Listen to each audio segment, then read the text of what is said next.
திருப்பத்தூர் மாவட்டம் ஆம்பூர் அருகே பெட்ரோல் பங்கில் பெட்ரோல் போட்டதற்கு பணம் கேட்ட பங்க் ஊழியரை இளைஞர்கள் தாக்கும் சிசிடிவி காட்சி வெளியாகியுள்ளது.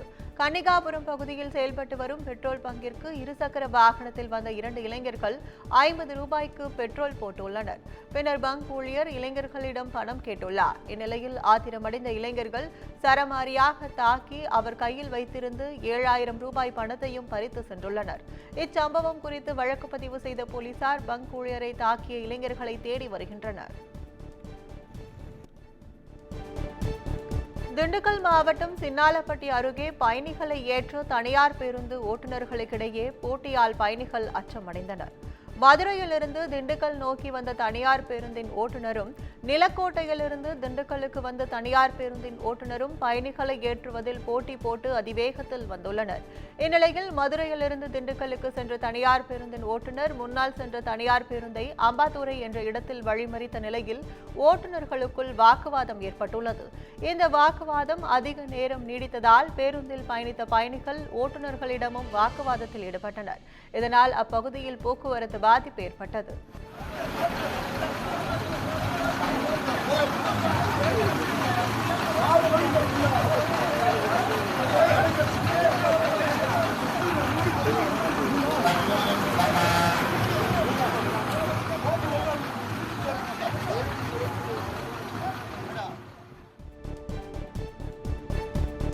தருமபுரி அருகே சாலையை சீரமைக்க கோரி சாலை மறியலில் ஈடுபட்ட மக்களை வெடிமருந்து குடோன் உரிமையாளர் அடிக்க முற்பட்டதால் பரபரப்பு ஏற்பட்டது. கெட்டு அள்ளி பகுதியில் தனியாருக்கு சொந்தமான வெடிமருந்து குடோன் செயல்பட்டு வருகிறது. அதிலிருந்து நாள்தோறும் வெடிமருந்துகளை அதிக அளவில் ஏற்றிக்கொண்டு லாரிகள் செல்வதால் சாலைகள் சேதமடைந்ததாக கூறப்படுகிறது. இதுகுறித்து ஊராட்சி நிர்வாகத்திடம் பலமுறை புகார் அளித்தும் நடவடிக்கை எடுக்காததால் கிராம மக்கள் சாலை மறியல் போராட்டத்தில் ஈடுபட்டனர்.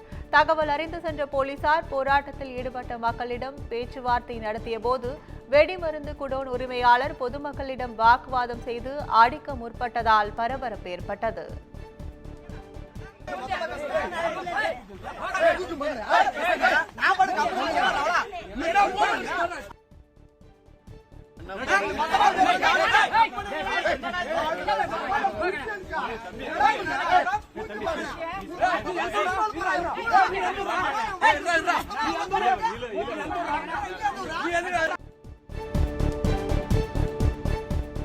கொழும்புவிலிருந்து சென்னை வந்த பெண் குருவிகள் உட்பட 23 பேருக்கு சுங்கத்துறை அதிகாரிகள் 10 லட்சம் ரூபாய் அபராதம் விதித்துள்ளனர்.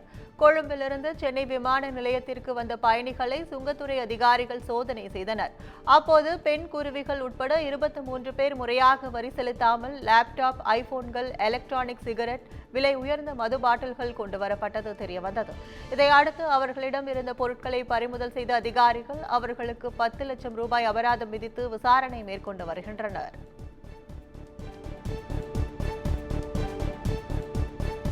துபாயிலிருந்து சென்னைக்கு விமானம் மூலம் கடத்தி வரப்பட்ட 1.5 கோடி மதிப்புடைய சுமார் 2 கிலோ தங்கத்தை அதிகாரிகள் பறிமுதல் செய்துள்ளனர். சென்னை விமான நிலையத்திற்கு துபாயிலிருந்து தங்கம் கடத்தி கொண்டு வரப்படுவதாக மத்திய வருவாய் புலனாய்வுத்துறை அதிகாரிகளுக்கு தகவல் கிடைத்தது. அதன் அடிப்படையில் அதிகாரிகள் பயணிகளை சோதனை செய்தனர். இந்நிலையில் விமான நிலையத்தில் ஒப்பந்த ஊழியர்களாக பணியாற்றும் 2 பேர் கழிவறைகளை சுத்தம் செய்யும் கருவிகளை டிராலி டைப் இயந்திரத்தில் வைத்து தள்ளி கொண்டு வந்துள்ளனர். அப்போது அந்த கருவிகளை சோதனை செய்ததில் கருவிகளுக்குள் 2 கிலோ 200 கிராம் மதிப்புடைய தங்கத்தை கடத்தியது தெரியவந்தது. இதையடுத்து இருவரையும் கைது செய்து அதிகாரிகள் விசாரணை மேற்கொண்டு வருகின்றனர். திருப்பூரில் விநாயகர் சதுர்த்தி ஊர்வலத்தில் இந்து முன்னணி அமைப்பினரிடையே மோதல் ஏற்பட்டதால் பரபரப்பு நிலவியது. திருப்பூர் மாநகரில் இந்து முன்னணி சார்பில் வைக்கப்பட்ட விநாயகர் சிலைகள் ஊர்வலமாக கொண்டு செல்லப்பட்டது.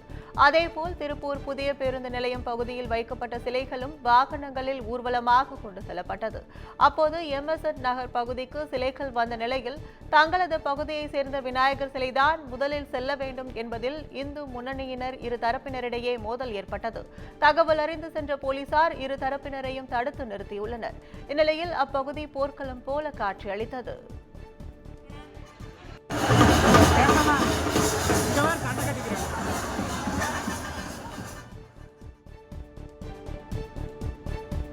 திண்டுக்கல் மாவட்டம் மாவட்டம் பழனியில் விநாயகர் சிலைகளை வருகிற 13ஆம் தேதி ஊர்வலம் கொண்டு செல்ல அனுமதி வழங்கி உயர்நீதிமன்ற மதுரை அமர்வு உத்தரவிட்டுள்ளது.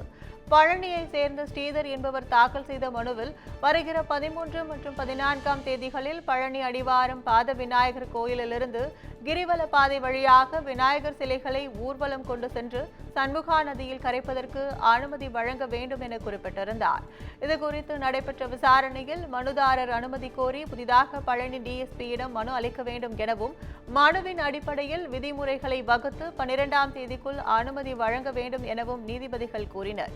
மேலும் கிரிவல பாதையில் வாகனங்களில் சிலைகளை கொண்டு செல்லக்கூடாது எனவும் வருகிற 13ஆம் தேதி மாலை விநாயகர் சிலைகளை ஊர்வலமாக எடுத்து செல்லவும் அனுமதி வழங்கி உத்தரவிட்டனர். தமிழ்நாட்டில் அடுத்த 6 நாட்களுக்கு மிதமான மழை பெய்யும் என்று சென்னை வானிலை ஆய்வு மையம் தெரிவித்துள்ளது. சென்னை மற்றும் புறநகர் பகுதிகளில் நேற்று பகலில் வெயில் சுட்டெரித்த நிலையில் மாலையில் வானம் மேகமூட்டத்துடன் காட்சியளித்தது. இதற்கிடையே மேற்கு திசை காற்றின் வேக மாறுபாடு காரணமாக இன்று முதல் 16ஆம் தேதி வரை தமிழ்நாடு, புதுச்சேரி, காரைக்கால் பகுதிகளில் ஒரு சில இடங்களில் மிதமான மழை பெய்யக்கூடும் என்று சென்னை வானிலை ஆய்வு மையம் தெரிவித்துள்ளது.